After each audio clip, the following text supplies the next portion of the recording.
बेटा देखो, हमने क्या कहा था, हमारा चैप्टर है, चैप्टर का नाम है बेटा ध्वनि।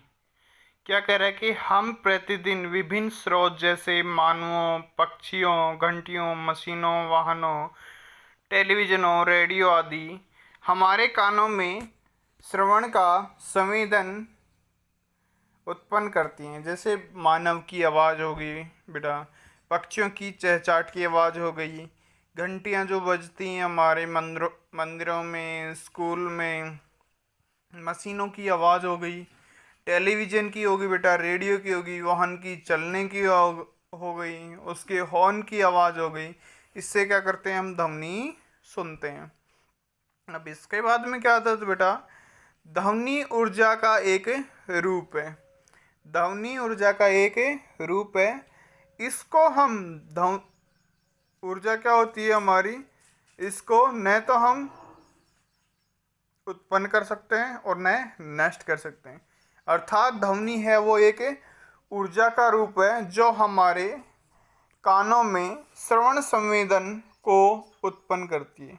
श्रवण संवेदन बेटा क्या होता है बता देता हूँ मैं आपको। श्रवण संवेदन वो चीज़ होती है जो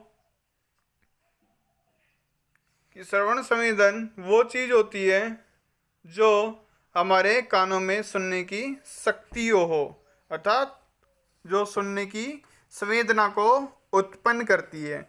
सेकेंडली बेटा क्या कह रहे हैं हमें, देखो कि यह ऊर्जा के अन्य रूप भी होते हैं, यांत्रिक ऊर्जा, प्रकाश ऊर्जा आदि। अब यांत्रिक ऊर्जा बेटा क्या होती है हमारी, मैं आपको बता देता हूँ। यांत्रिक ऊर्जा वह ऊर्जा है जो यंत्रों से हमें प्राप्त की जाती है। यंत्रों से जो ऊर्जा हमें प्राप्त की जाएगी उसे क्या कहेंगे बेटा, हम यांत्रिक ऊर्जा कहते हैं। सेकेंडली क्या है, प्रकाश ऊर्जा। यह प्रकाश से हमें ऊर्जा प्राप्त होती है, इसे क्या कहेंगे हम, प्रकाशीय ऊर्जा। और ऊर्जा बेटा वह है कि इसको हम एक रूप से दूसरे रूप में परिवर्तित कर सकते हैं, ना ही इसको हम उत्पन्न कर सकते हैं और ना ही नष्ट कर सकते हैं। तो यहाँ तक मेरे हिसाब से बेटा आपको क्लियर हो गया होगा। क्या है कि इसको एक रूप से दूसरे रूप में परिवर्तित कर सकते हैं हम, अर्थात इसको न तो हम उत्पन्न कर सकते हैं और न ही नष्ट कर सकते हैं। क्लियर। इसमें क्या होता है, ध्वनि उत्पन्न करने के लिए आपने ऊर्जा का के रूप में इसका उपयोग किया होगा, कि ऊर्जा के रूप में आपने इसका उपयोग किया होगा। तो ऊर्जा के रूप में कैसे हम उपयोग करते हैं बेटा, कि कोई भी जैसे कार्य कर रहे हैं, जब हम कार्य कर रहे हैं तो उसमें क्या हो रही है, हमारी ऊर्जा लग रही है। अर्थात जैसे कि एग्जाम्पल के तौर पे मान लीजिए कोई भी मशीन है, वो क्या होगी, हमारी यांत्रिक ऊर्जा को इलेक्ट्रिक ऊर्जा में, अर्थात वैद्युत ऊर्जा में, या वैद्युत ऊर्जा को यांत्रिक ऊर्जा में परिवर्तन करते हैं। जैसे हीटर में चलाते हैं, विद्युत ऊर्जा को क्या करते हैं, प्रकाशीय ऊर्जा में या तापीय ऊर्जा में या उष्मीय ऊर्जा में हम परिवर्तित कर सकते हैं। ऐसे अलग अलग उपकरण होते हैं बेटा, वो क्या यूज होते हैं, आपके अलग अलग ऊर्जा को रूपांतरित करने के काम आते हैं। अब क्या कह रहे हैं, इसके बाद में क्या कह रहे हैं बेटा, कि ध्वनि, इस अध्याय में हम सीखेंगे कि ध्वनि कैसे उत्पन्न होती है और किस माध्यम में यह किस प्रकार संचित होकर हमारे कानों द्वारा ग्रहण की जाती है। तो इसमें हम बेटा क्या पढ़ेंगे, हम यह पढ़ेंगे कि ध्वनि कैसे तो उत्पन्न होती है। सेकेंडली कंडीशन क्या कह रहा है कि यह किस माध्यम से होके संचरित हो रही है, किस माध्यम में जब संचरित होगी तो क्या होगा, कि ये हमारे कानों में कैसे ग्रहण की जाती है। इसके बारे में हम अब आगे बढ़ते हैं। तो क्या कह रहे हैं, ध्वनि का उत्पादन, अर्थात ध्वनि उत्पन्न कहाँ से होती है। तो ध्वनि बेटा उत्पन्न हमारी वहाँ से होगी। एग्जाम्पल के तौर पे इसमें एक एग्जाम्पल दे रखा है, देखो कि हम क्या कर रहे हैं, सवृत्र द्विभुज ले लेते हैं, इसके किसी भुजा को एक रबड़ के पैड पर मारकर इसे कंपित कराते हैं। इसकी भुजा को हम रबड़ पे कंपित करवाएंगे तो क्या होगा, कुछ ध्वनि भी निकलेगी और कंपन भी स्टार्ट होगा। क्यों होगा, क्योंकि हमने उसको दूसरी वस्तु से क्या करवाया है, उससे स्पर्श कराया है। फिर क्या कर रहे हैं, हम हमारे कानों के समीप लेके जाएंगे। जब कानों के समीप लेके जाएंगे तो क्या होगा बेटा, आवाज़ ध्वनि भी निकलेगी और कंपन की ध्वनि भी निकलेगी। फिर क्या कहता है, कंपमान सवृत्त द्विभुज की एक भुजा को अपनी उंगली से स्पर्श कीजिए और अनुभव करिए कि हमें कैसा अनुभव प्राप्त होता है। तो कैसा अनुभव प्राप्त होता है बेटा हमें, कि जब हम करेंगे एग्जाम्पल तो क्या होगा कि ध्वनि भी हमें सुनाई देती है और उसका कंपन भी हमें क्या होता है, सुनाई देता है। अब क्या कर रहा है, एग्जाम्पल ले रखा है, देखो नीचे डायग्राम दिखा रखा है। डायग्राम क्या कर रहा है, कंपमान सवृत्त द्विभुज लटकी हुई टेबल टेनिस की गेंद को स्पर्श करते हुए, कि टेबल टेनिस की गेंद है उसको हम क्या करवा रहे हैं, स्पर्श।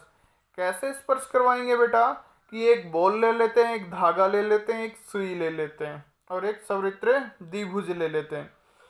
तो एक जगह फिक्स कर देते हैं, धागे को बांध देते हैं और सेकेंडली सुई की सहायता से जो गेंद है उसमें हम छेद निकाल के उसको फिक्स कर देते हैं सुई की हेल्प से। फिर क्या करते हैं, जो सवृत्त द्विभुज है उससे हम गेंद को क्या करवाते हैं, कंपन करवाते हैं। जैसे हम उसको स्पर्श करवाएंगे तो उससे एक ध्वनि निकलती है और कंपन भी होता है। जब ध्वनि निकलेगी और साथ में क्या होगा, कंपन भी होगा। तो यहाँ तक बेटा मेरे हिसाब से क्लियर हो जाएगा। अब क्या करें, अब एक टेबल टेनिस या एक छोटी प्लास्टिक की गेंद को एक धागे की सहायता से किसी आधार से लटकाते हैं, अर्थात किसी सरफेस से लटकाते हैं जहां हमने उसको क्या किया है, फिक्स किया है। जब हम फिक्स करेंगे तो बेटा क्या होगा कि उसको लटकाएंगे। फिर आगे क्या करेंगे, धीरे धीरे आगे आगे हम स्टेप बाय स्टेप क्या करेंगे, इसमें प्रैक्टिस करेंगे अर्थात एग्जाम्पल को समझेंगे। हमने लटका दिया, फिर क्या कह रहा है कि एक लंबी सुई और धागा लेते हैं और क्या करेंगे, सुई की सहायता से धागे को गेंद में क्या करते थे, हम पिरो देते हैं, अर्थात उसको पार करवा देते हैं, एक साइड से दूसरी साइड में आर पार करवा देते हैं।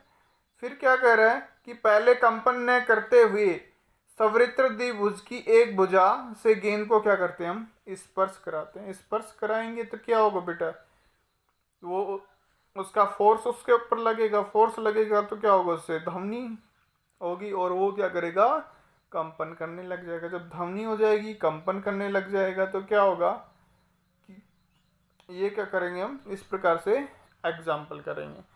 सेकेंडली क्या कह रहा है बेटा कि मैंने आपको बताया था तरंगे, एक होती हैं श्रव्य तरंगे, एक होती हैं अपश्रव्य, थर्ड होती हैं प्राश्रव्य।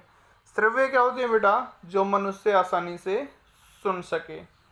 अश्रव्य क्या होती है, जो मनुष्य को सुनाई नहीं देती है, वो आवाज़ सिर्फ जैसे मेंढक हो गया, सर्प हो गया, वही सुनाई दे सकते हैं। थर्ड क्या हो गई बेटा, प्राश्रव्य।